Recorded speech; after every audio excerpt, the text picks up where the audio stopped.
She pinched his bicep playfully. "You're right, though. I won't be contacting you after today." "I'm not certain I believe you, Charlie boy." Charles turned to face her, leaning on one elbow. "I've loved every minute of our get-togethers." "Don't look so worried. I'll survive not seeing you. You're not the only sixth former I can teach my tricks to.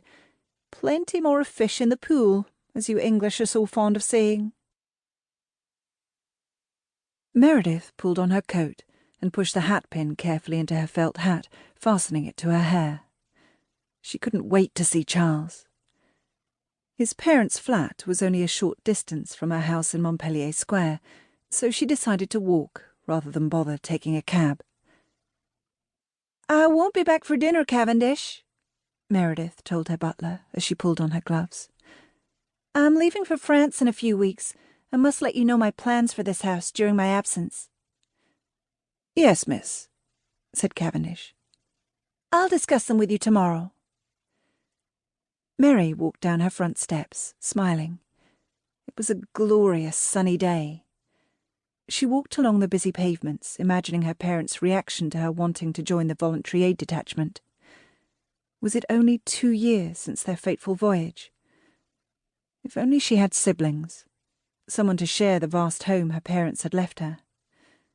Never mind, she mused. She had Charles now. Soon they'd be married, and she'd have her own family to make plans for.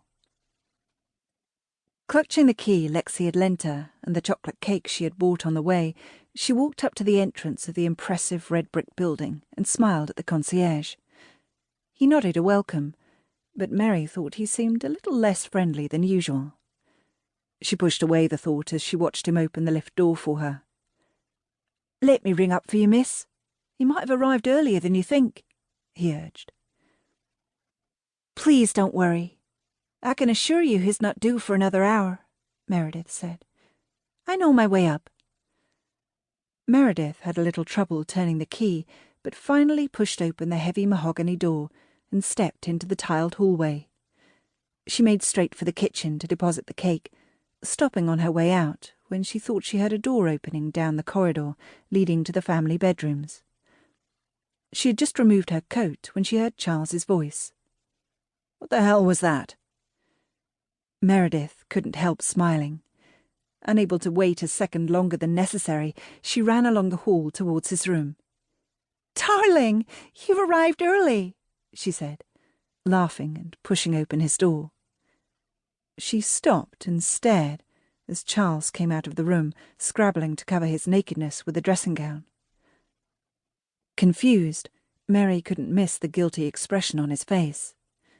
She tilted her head and saw past him through the doorway to an older woman who was sitting calmly on the edge of the bed, rearranging her petticoat. Meredith felt as if someone had winded her. She couldn't tear her eyes away from the voluptuous creature that was making little effort to hurry. Did she want me to catch her here with him? Mary wondered. She opened her mouth to speak, but couldn't summon up any words. Mary glanced up at Charles and saw he'd followed her gaze before he slammed the door and moved towards her. "Mary, darling, it's not what you think," he said, narrowing his eyes and raking his hands through his untidy black hair. It was as if she was in one of those silent pictures, with everything moving extra slowly. "Please, don't look at me like that," he said, reaching out to her. Mary stepped back and raised her hands to stop him. "No, Charles," she whispered, her voice cracking with emotion. "Don't you dare come any closer to me." "But, darling, I can—" Mary gulped.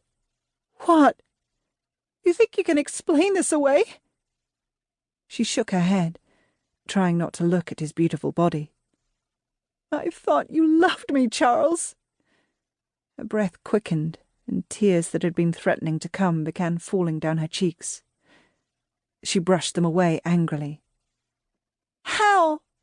She motioned towards the room, with its occupant still, no doubt, calmly dressing inside. "How can you do that with that creature?"